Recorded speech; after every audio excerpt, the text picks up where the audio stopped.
तो हेलो साथियों, नमस्कार। स्वागत है आपका अपने चैनल सक्सेस जंक्शन एक कदम सफलता की ओर में। मेरा नाम है अतुल शुक्ला और हम लेकर के आ गए हैं आपके लिए बहुत ही महत्वपूर्ण जानकारी है मध्य प्रदेश अतिथि शिक्षक भर्ती से संबंधित। जैसा कि आपको पता है, मध्य प्रदेश अतिथि शिक्षक के लिए जो रजिस्ट्रेशन है वो रजिस्ट्रेशन होने अब समाप्त हो गए हैं।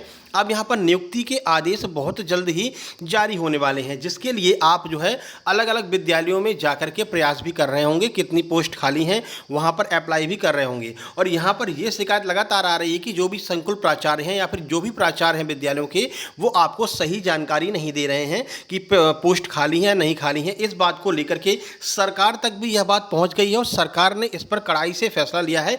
सरकार ने संकुल प्राचार्यों एवं सभी प्राचार्यों के लिए एक सर्कुलर जारी किया है, एक आदेश जारी किया है। वो पूरी आदेश के बारे में आपको हम बताने वाले हैं। ऑफिशियल लेटर जो है वो हम आपको दिखाने वाले हैं। सभी जिला अधिकारियों के पास में यह लेटर भेजा गया है और जल्द ही यह सभी प्राचार्यों के पास में भी भेजा जाएगा। दो लोगों को इसमें जिम्मेदार बनाया जा रहा है, एक तो संकुल प्राचार्य और दूसरा जिला शिक्षा अधिकारी। इन दोनों लोगों की अब जिम्मेदारी होगी। अगर कोई भी गलत जानकारी यहाँ पर जो लोग अतिथि शिक्षक के लिए अप्लाई किए हैं, अगर उनको कोई भी गलत जानकारी प्रदान की जाती है तो इन दो लोगों की जिम्मेदारी होगी। यह इस ऑफिशियल लेटर में लिखा है। तो चलिए पूरी जानकारी देख लेते हैं। उससे पहले वीडियो को लाइक कर दीजिए और चैनल पर पहली बार आए तो सब्सक्राइब करके नोटिफिकेशन बेल जरूर दबा लेना, जिससे कि लगातार मध्य प्रदेश में होने वाली सभी भर्तियों की जानकारी आप तक पहुंचती रहे। तो चलिए शुरुआत करते हैं। देखिए, ये जो है ये कल ही जारी हुआ 26/6/2024 को यह लेटर जो है जारी किया गया है। कार्यालय संयुक्त संचालक लोक शिक्षण संभाग ग्वालियर संभाग सागर के लिए यह जारी किया गया है। किसको किसको? तो देखिए, समस्त जिला शिक्षा अधिकारी संभाग सागर, जितने भी संभाग हैं आपके मध्य प्रदेश में, सबके पास यह जारी किया गया है। फिलहाल हमारे पास में सागर संभाग का आया है, ऐसे ही सबके पास, ग्वालियर के पास में, भोपाल के पास में, नर्मदापुर, हर जगह इसको जो है शेयर किया जा रहा है सभी संभाग के पास में।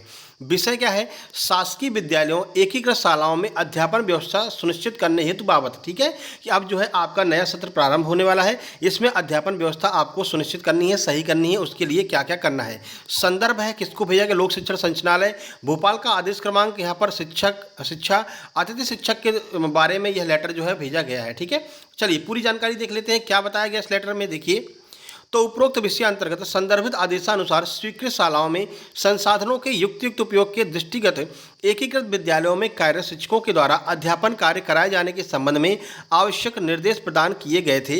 एकीकृत हाई स्कूल हायर सेकेंडरी स्कूलों में स्वीकृत पद संख्या के संबंध में संदर्भित आदेशानुसार अध्यापन व्यवस्था सुनिश्चित करने उपरोक्त करने हेतु जो है बाबत लिखी गई है। अब देखिए पूरी बात यहाँ पर बताई गई है, कैसे कैसे कौन कौन जिम्मेदार होगा। वर्ग 1, वर्ग 2, वर्ग 3 तीनों के अतिथि शिक्षकों को नियुक्त करना है आपको। देखिए, उपरोक्त विषयांतर्गत यहाँ तक तो हो गया है। इन एकीकृत विद्यालयों में संदर्भित पत्रानुसार ही स्वीकृत पद संख्या के विरुद्ध कार्यरत नियमित शिक्षकों के उपरांत शेष रिक्त पदों पर मध्य प्रदेश शासन द्वारा स्कूल शिक्षा विभाग लोक शिक्षण संचालनालय भोपाल के निर्देश प्राप्त होने पर सत्र 2024-25 में विहित प्रक्रिया का पालन करते हुए नियमानुसार अतिथि शिक्षक रखे जाएंगे। यानी कि जितने भी आपके पास में अध्यापक हैं, अगर वे अध्यापक कम पढ़ते हैं और मतलब पूरे नहीं पढ़ रहे हैं, तो ऐसे में आपको जितने भी पद खाली रह रहे हैं उन पदों पर आपको अतिथि शिक्षक को नियुक्ति देनी होगी। यानी कि जितने आपके मान लीजिए पहले से सिलेक्टेड जितने लोग हैं वो लोग सिलेक्ट होकर के आप ज्वाइनिंग ले लिए हैं, फिर भी आपकी शालाओं में जो है आपके मतलब अध्यापक कम पढ़ रहे हैं, तो आपको अतिथि शिक्षक जो है नियमानुसार रखे जाने का प्रावधान किया गया है। किसी भी विद्यालय में मध्य प्रदेश शासन स्कूल शिक्षा विभाग लोक शिक्षण संचालनालय मध्य प्रदेश भोपाल के निर्देशों नियमों के विरुद्ध अतिथि शिक्षक रखे जाने पर संबंधित संस्था प्रधान संकुल प्राचार्य आहरण संविधान अधिकारी व्यक्तिगत रूप से उत्तरदायी माने जाएंगे। यानी स्पष्ट रूप से कह दिया गया है कि जो नियम है उस नियम के विरुद्ध अगर आप अतिथि शिक्षक को रखते हैं तो इसकी जिम्मेदारी किसकी किसकी होगी? जो प्रधान है, संस्था प्रधान है, जो संकुल प्राचार्य हैं और जो आहरण संवितरण अधिकारी हैं, ये लोग जिम्मेदार होंगे। यानी कि जो शिक्षा अधिकारी हैं वो भी जिम्मेदार होंगे और जो आपके संकुल प्राचार्य हैं, जो स्कूल के संस्था प्रधान यानी जो स्कूल के प्राचार्य हैं, वो भी इसके लिए जिम्मेदार उत्तरदायी माने जाएंगे। तथा उनके विरुद्ध अपात्र अतिथि शिक्षकों की मानदेय राशि वसूली एवं अनुशासनात्मक कार्यवाही नियमानुसार सुनिश्चित की जाएगी। यानी कि मान लीजिए उन्होंने अपने भाई भतीजे किसी को रख लिया है नौकरी पर और वो नौकरी 10 महीने पूरी कर लेता है, उसको पूरा वेतन दे दिया जाता है, और अगर बाद में भी यह पता चलता है कि वह व्यक्ति अपात्र था, तो ऐसे में उसको जो पेमेंट दिया गया है उसकी वसूली संस्था प्रधान यानी कि उसके जो संकुल प्राचार्य है या फिर जो विद्यालय का प्राचार्य है उससे वसूला जाएगा। ये सरकार के द्वारा कहा गया। यानी कि अब यहाँ पर प्राचार्यों की खिंचाई करनी शुरू कर दी गई है।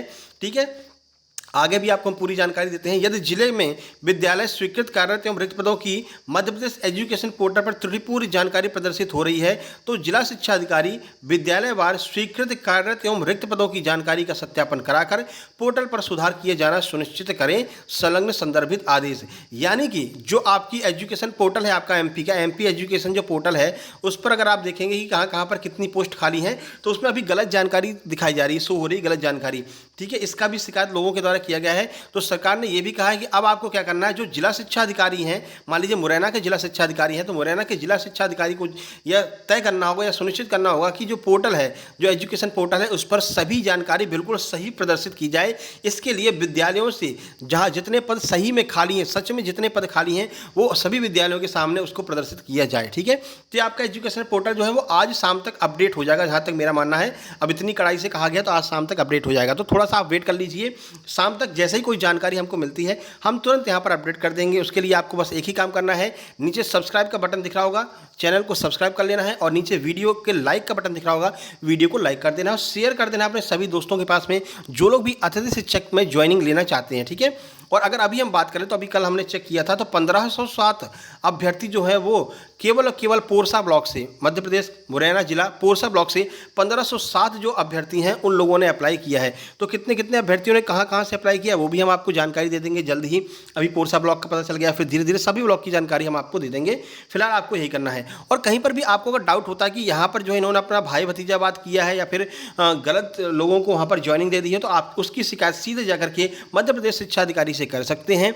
उनका नंबर भी आपको वहीं पर मिल जाएगा एजुकेशन पोर्टल पर, या फिर आप संकुल प्राचार्य से कह सकते हैं कि सर हमारा जो स्कोर कार्ड है उसमें नंबर ज़्यादा आ रहे हैं लेकिन जिसको ज्वाइनिंग दी गई है उसके नंबर कम है, ऐसे में हमको यहाँ पर नियुक्ति दी जानी चाहिए। ये आप शिकायत कर सकते हैं और अब वो आपकी शिकायत सुनेंगे, क्योंकि आप देख रहे हैं कि ये ऑफिशियल लेटर जारी किया गया है। क्योंकि अब जो है संकुल प्राचार्यों की जिम्मेदारी हो जाएगी, अगर किसी भी गलत व्यक्ति को नियम के विरुद्ध ज्वाइनिंग दी जाती है तो अब ये संकुल प्राचार्यों की जिम्मेदारी हो जाएगी। ऐसे में उनको जो है अब आपकी बात सुनना ही पड़ेगा। ठीक है, चलिए, तो ये वीडियो कैसी लगी कमेंट बॉक्स में कमेंट करके जरूर बताइएगा। वहीं अगर हम आपकी बात करते हैं वर्ग 2 के लिए स्टडी मटेरियल की बात करते हैं तो नीचे टेलीग्राम चैनल की लिंक दी गई होगी, टेलीग्राम को आपको ज्वाइन कर लेना है। ठीक है, वहाँ पर हम आपके लिए फ्री में स्टडी मटेरियल प्रोवाइड कराते हैं। आप सर्च भी कर सकते हैं टेलीग्राम पर, सक्सेस जंक्शन लाइव के नाम से आपको चैनल मिल जाएगा, उसको ज्वाइन कर लेना। वहाँ पर फ्री में स्टडी मटेरियल जैसे कि मैथ्स वालों के लिए हमने राकेश यादव सर के जो क्लास नोट्स होते हैं जो आप खरीदेंगे तो काफ़ी महंगे आएंगे, वो PDF फॉर्म में आपको वहाँ पर फ्री में उपलब्ध हो जाएंगे। इंग्लिश वालों के लिए नीतू मैम की जो नई बुक आई है SSC की, काफ़ी अच्छा उसमें समझाया गया है, वो हमने वहाँ पर PDF फॉर्म में अपलोड करवा दिया, आप जाकर के डाउनलोड कर सकते हैं। SSC के रिसेंट जो भी पेपर हुए हैं सबकी आंसर की आपको वहाँ पर मिल जाएगी। MPPSC का भी जो रविवार को पेपर हुआ था वो भी हमने वहाँ पर डलवा दिया है। तो बहुत सारी चीज़ें आपको फ्री में स्टडी मटेरियल वहाँ पर प्रोवाइड करा दिया गया, तो आप जाकर के वहाँ से फ्री में डाउनलोड कर सकते हैं। नीचे लिंक भी दी गई है, और नहीं तो आप सर्च कर लेना सक्सेस जंक्शन लाइव, तो वहाँ से भी आप पहुँच सकते हैं। अपने दोस्तों को भी ये बात बताना भाई कि आपको फ्री में स्टडी मटेरियल वहाँ पर प्रोवाइड कराया जा रहा है। और जैसे ही आपका वर्ग 2 का एग्जाम आता है तो हम फ्री में अपनी क्लासेस स्टार्ट कर देंगे यूट्यूब पर सभी विषय की, और स्टडी मटेरियल आपको हम वहाँ पर टेलीग्राम चैनल पर देते रहेंगे। ठीक है, चलिए, जल्दी जैसे हमें कोई अपडेट मिलती है इस शिक्षक भर्ती से संबंधित तुरंत हम आपको सूचित करेंगे। तो वीडियो को लाइक और चैनल को सब्सक्राइब जरूर कर लीजिएगा। मिलते हैं नई वीडियो में, तब तक के लिए नमस्कार, धन्यवाद।